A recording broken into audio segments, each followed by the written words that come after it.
Hello divas, welcome back to the Chan. Today I'm going to be showing you how I made a magical mushroom house from scrap materials, pretty much.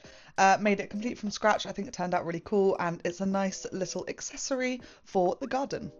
Keep watching to find out how I made it. So first things first, like all scrap builds, I've got to find some materials. So I have two cats. They're very cute. You'll actually see them at the end of this video. And so I took one of their many cat food boxes and cut it up into the desired shape, and then basically used my X-Acto knife to cut out the windows and doors. After that, I just hot glued it together, and then I took some of these foam bricks that I got off Etsy. I bought like a massive bag of these maybe over a year ago now probably, and these were the last of the bunch. So they've lasted me a really long time. I think it was £15 for a massive bag of like 1,200 little bricks. But here I'm just cutting them up into little shapes and then weathering them with my hands. The Etsy seller that I bought these off does actually sell them pre-weathered, which I might get next time because doing this is a massive pain in the bum.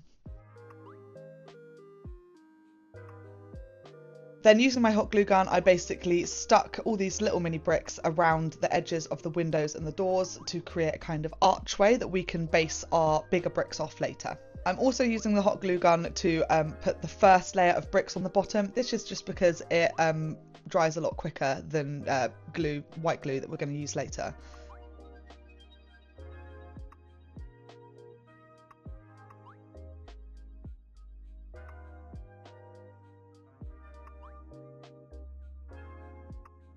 So here I am using the white glue, basically just blobbing a brick in there and then chucking it in, making sure to keep the brick pattern going as I go.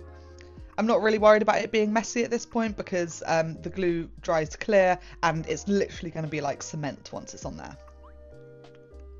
After a while, I also used a paintbrush to glob on some glue to stick the bricks to the lower bricks and then stick the bricks to the wall as well.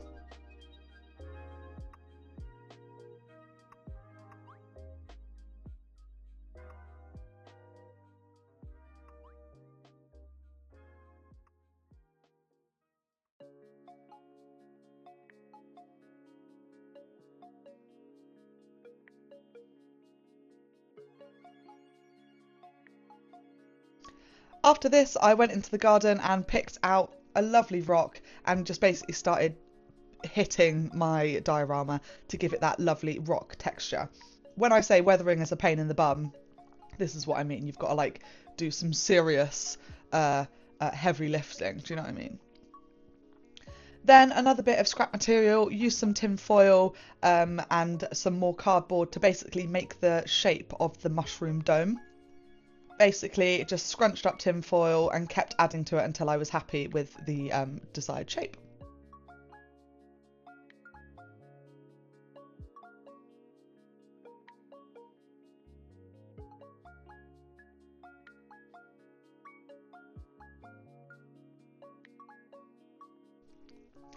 Then I took some clay. This is just the Das air dry clay, but you can use whatever clay you like, and smoothed it over the tin foil so that I get a base that I can paint on later.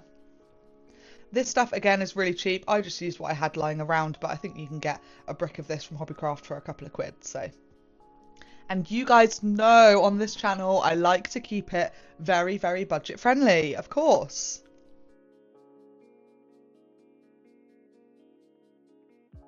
Then going back while we're waiting for the mushroom top to dry, basically mixed up some Mod Podge and black paint, and I'm going into all the nooks and crannies on the foam to basically seal it all in place and give a good primer for me to paint on later. Then adding on the mushroom top and going back in with some more clay to just fill in those holes where the mushroom top meets the bottom.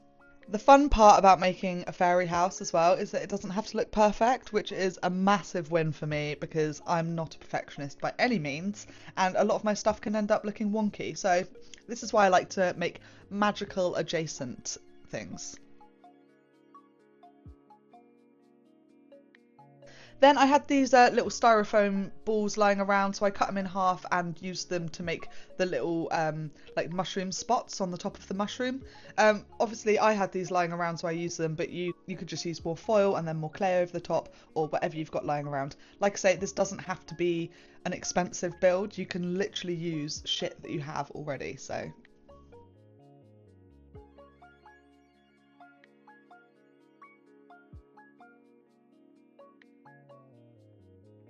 And then just using a bit more clay to smooth the edges of the styrofoam balls into the existing mushroom top.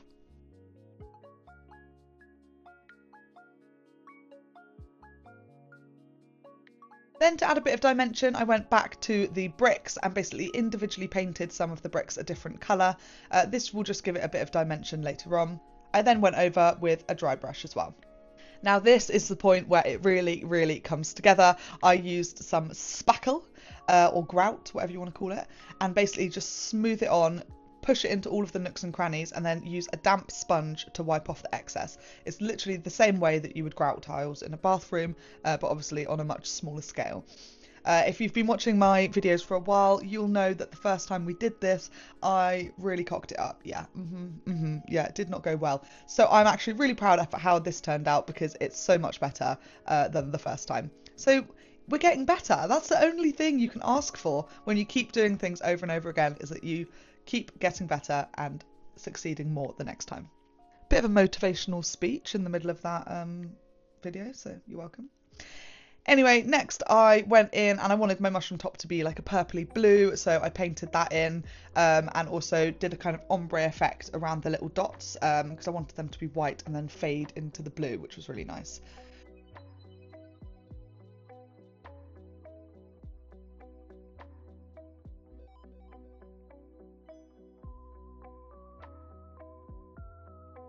I then had this mica powder, mixed that with some clear glue and painted that on to give a kind of iridescent effect. This looks so cool in the end as well when the sun's reflecting off it, so I'm really glad I did this.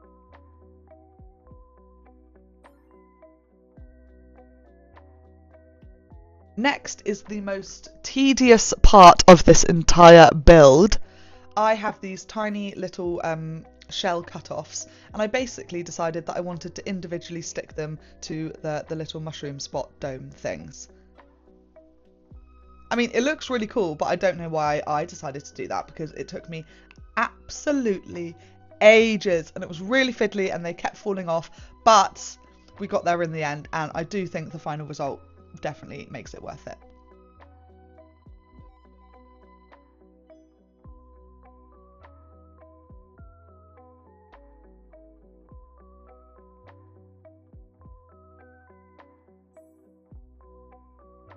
Then I got some twigs that I had laying around and cut them to shape and put them inside the windows to create a kind of fairy window frame effect. I think this looks really cool in the end, so I'm really pleased with how it's turned out. Then just weathering the front door that you saw me cut out earlier. That was just from some balsa wood that I had lying around. Like I said, you can use anything. You don't have to use balsa wood, you don't have to use any other bits and bobs. Like, it's completely fine. You just use what you've got. All of this can be substituted out for cardboard. I'm not even kidding. Then I added some foliage onto the bricks because when I was rubbing off the grout, some of the paint came off and you can see the blue foam beneath. And I think foliage just brings everything together. And also just adding in some mini little bits and bobs that I've got, like little mushrooms, little butterflies, little ladybirds and little bumblebees. So see if you can find those in the final result.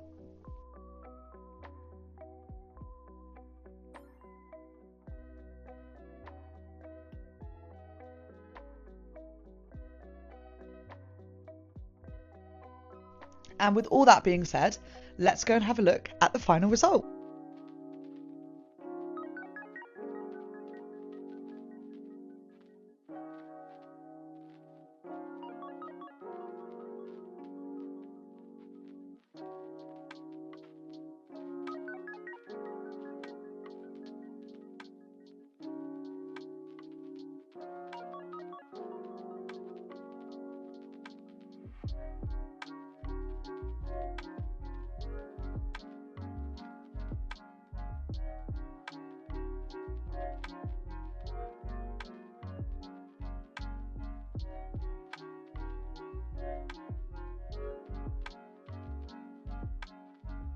Thank you guys so much for watching this video. I hope you enjoyed it. Let me know what you think. What do you think of my diorama?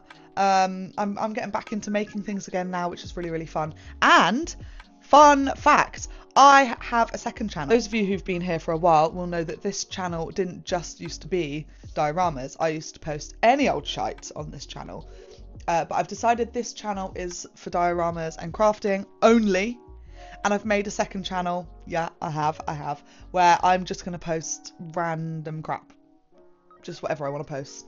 I'm doing quarterly updates on my life there. I want to do a writing challenge at some point. I also might do like a bodybuilding challenge at some point. Don't hold me to that though, because I kind of can't be arsed. Anyways, so yeah, go and subscribe to the other Kate Lout channel if you want a bit more of this. All right. Anyway, see you next time. Bye.